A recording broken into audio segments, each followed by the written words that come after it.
اقرأ أخيا ورتل القرآن اصبح بصوتك اسمع الأكوان اقرأ كلام الله داوي نفوسنا لنحس في أعماقنا الإيمان. كم من فؤاد كالحجارة قسوة فإذا وعى القرآن حينا لانا.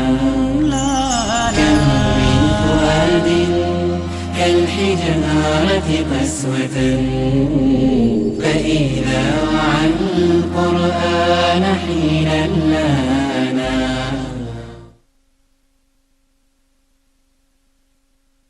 السلام علیکم ورحمۃ اللہ وبرکاتہ. نحمد و نصلی علی رسولہ الکریم. اما بعد اعوذ باللہ من الشیطان الرجیم. بسم اللہ الرحمن الرحیم.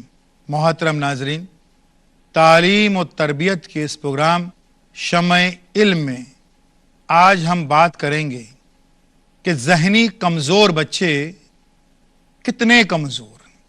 اس سے مراد یہ ہے کہ ذہنی طور پر جو بچے کمزور ہوتے ہیں وہ واقعی کمزور ہوتے ہیں، اور کمزور ہوتے ہیں تو کس حد تک، کتنے، اور اس کا علاج کیا ہے.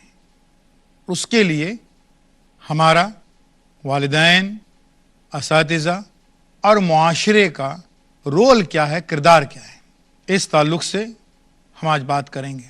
محترم ناظرین، آج بھی کچھ ایسے بدبخت بندے اس روئے زمین پر موجود ہیں جو اللہ کے وجود پر یقین نہیں رکھتے. پتہ نہیں اللہ تعالیٰ ہے یا نہیں ہے وغیرہ. اللہ کے وجود کا یقین دلانے کے لیے ہم کئی سائنسی مثالیں دے سکتے ہیں، لیکن صرف ایک مثال دینا کافی سمجھیں گے، اور وہ ہے انسانی جسم کا یہ انگوٹھا.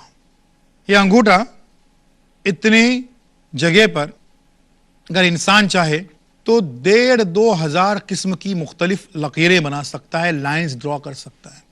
اتنی ہی جگہ پر کمپیوٹر کی مدد سے 50-60 ہزار قسم کی مختلف لکیریں بن سکتی ہیں، لائنز ڈرا کی جا سکتی. لیکن یہ اللہ تعالی جیسی سپریم طاقت کے لیے ہی ممکن ہے کہ اس دنیا میں کروڑوں نہیں بلکہ اربوں انسان بستے ہیں، اور ہر انسان کے انگوٹھے کا نشان الگ ہے، جدا خانہ ہے. کسی دو انسان کے انگوٹھے کا نشان یکساں نہیں ہو سکتا، حتیٰ کہ جڑواں بچوں کا بھی نہیں. اور یہ ممکن ہے اس خالق کائنات کے لیے، اللہ تعالیٰ کے لیے. اربوں انسان بستے ہیں، کسی دو انسان کے انگوٹھے کا نشان یکساں نہیں ہے. جس طریقے سے کسی دو انسان کے انگوٹھے کا نشان یکساں نہیں ہوتا ہے، بالکل اسی طریقے سے کسی دو انسان کی ذہنی استطاعت، اس کی مینٹل کیپیسٹی یکساں نہیں ہوتی ہے، حتیٰ کہ جڑواں بچوں کی بھی نہیں. یہ حقیقت ہم کو سمجھنا ہے کہ کوئی دو انسان جو ہیں وہ یکساں ذہنی استطاعت نہیں رکھتے، کسی کی کم، کسی کی زیادہ ہو سکتی ہے. لیکن اب اسے کیا کیجئے کہ والدین جو ہیں صرف نقل کرنے کے جنون میں چاہتے ہیں کہ ان کے بچوں کی جو ذہنی استطاعت ہے وہ بھی بہت اعلیٰ ترین ہو، بہت اچھی ہو. گرچہ وہ فطری طور پر کمزور ہوں گے، ذہنی کمزور ہوں گے، اس کی وجوہات پر وہ غور کرنے کو ذرا بھی تیار نہیں. اور یہ نہ ہونے کی بنا پر وہ جو بچے جو تھوڑے بہت ذہنی کمزور ہوتے ہیں، ان کی یہ ذہنی کمزوری آگے چل کر بڑھتی جاتی ہے، اور پھر آگے چل کر وہ مکمل غبی ہو جاتے ہیں، اسکولوں سے بھاگ جاتے ہیں اور ڈراپ آؤٹ ہو جاتے ہیں، تعلیمی دھارا سے مکمل طور پر کٹ جاتے ہیں. یہاں پر اس کے بعد یہ ہوتا ہے کہ ہمارے والدین پھر ایسے بچوں پر ایک لیبل لگا دیتے ہیں کہ بچہ جو ہے وہ نااہل ہے، نا لائق ہے، انکمپیٹنٹ ہے، زندگی میں کچھ نہیں کر سکتا. وہ اس وقت یہ بھول جاتے ہیں دنیا کی حقائق کہ دنیا کے کئی نامور ترین جو سائنسدان تھے ان کو اسی طریقے سے کمزور کرا دیا گیا تھا، اسکول سے نکال بھی دیا گیا تھا، گھروں سے بھی نکال دیا گیا تھا، کیونکہ وہ جو کمزوریاں ان کے والدین سمجھ نہیں سکے اور انہوں نے اپنے بل بوتے ثابت کر دیا کہ وہ کسی ایک نظام کے لیے لائق نہیں ہوں گے، لیکن باقی ساری ان کی معاملات جو ہے وہ صحیح ہیں۔ ناظرین، سوال یہ ہے اور والدین کے سامنے یہی بڑا سوال ہے کہ کیا کسی بچے کی ذہنی استطاعت، اس کی مینٹل کیپیسٹی میں کوئی اضافہ ہو سکتا ہے، کوئی بہتری ہو سکتی ہے؟ یقیناً ہو سکتی ہے کہ یہ بچے کامیاب بھی ہو جاتے ہیں۔ معلوم یہ ہوا کہ اللہ تعالیٰ محنت اور کوشش کرنے والوں کو پسند فرماتے ہیں اور محبوب رکھتے ہیں۔ اب اس کے باوجود یہ بھی ایک حقیقت ہے کہ کچھ بچے جو ہیں وہ ذہنی طور پر کمزور ہی ہوتے ہیں یا ذہنی معذور بھی ہوتے ہیں، ذہنی پسماندہ ہوتے ہیں۔ اس میں ان بچوں کے لیے کیا کرنا ہے؟ اب یہاں پر صرف ایک ہی معاملہ ہے، والدین کا معاملہ، اور وہ یہ کہ والدین کس حد تک ان معاملات میں محنت اور صبر سے کام کرتے ہیں۔ محنت اور صبر سے جب کام لیتے ہیں تو یقینی طور پر یہ کمزور بچے نمایاں ترین کامیابیاں بھی حاصل کر سکتے ہیں۔ سوال یہ پیدا ہوتا ہے کہ آخر یہ ذہنی کمزور، مینٹلی ریٹارڈیڈ یا سلو لرنرز یا ذہنی پسماندہ بچے آخر پیدا ہی کیوں ہوتے ہیں؟ اللہ ایسے بچوں کو اس دنیا میں آخر لاتے ہی بھیجتے ہی کیوں ہیں؟ یہ صرف اور صرف والدین کی ایک آزمائش کے لیے، والدین کی ایک امتحان کے لیے، کہ اس کو میں نے ایک ذہنی کمزور بچہ دیا تو اس میں بہتری پیدا کرنے کے لیے اس نے کیا کیا۔ آپ بہت غور سے سوچئے، بہت ہی دل جمعی کے ساتھ میں، بہت ہی فکر کے ساتھ میں، تو آپ اس نتیجے پہنچیں گے کہ دوسرے لوگوں کو جن کے بچے نارمل ہیں، اچھے ہیں، ذہین ہیں، ان کو تو اپنی جنت بنانے کے لیے، جنت حاصل کرنے کے لیے خوب پاپڑ بیلنے پڑیں گے، کئی کام کرنے پڑیں گے، لیکن جن کے بچے کمزور ہیں، مینٹلی ریٹارڈڈ ہیں، ذہنی طور پر بہت ہی مفلوج کہہ سکتے وہ ہیں، ایسے بچوں کے والدین کو اپنی جنت بنانے کا ایک اللہ تعالیٰ ذریعہ دیتے ہیں کہ اس بچے پر محنت کرو اور جنت جو ہے وہ تمہیں مل سکتی ہے۔ کیوں؟ کیونکہ بچوں کی تعلیم اور تربیت کے لیے بلا شبہ والدین ہی ذمہ دار ہیں، اور ذہنی مفلوج بچوں پر اگر محنت کی جائے تو یقیناً اللہ تعالیٰ اس پہ بے حد خوش ہو جائیں گے۔ ورنہ اکثر ہمارے والدین جو ہیں وہ کوستے رہتے ہیں، نصیب کو کوستے ہیں، اللہ سے بھی شکایت کرتے ہیں کہ ایسا بچہ مجھے کیوں دیا۔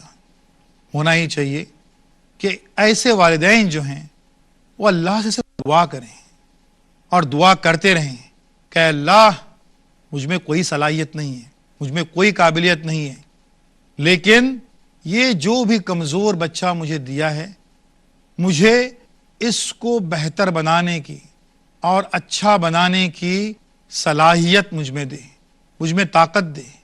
طاقت نہیں ہے مجھ میں، لیکن اس کو کامیاب بنانے کے لیے، اس کی ذہنی استطاعت میں بہتری پیدا کرنے کے لیے میں اس کے لیے کچھ محنت کر سکوں، اس کے لیے مجھ میں طاقت دے، صلاحیت دے۔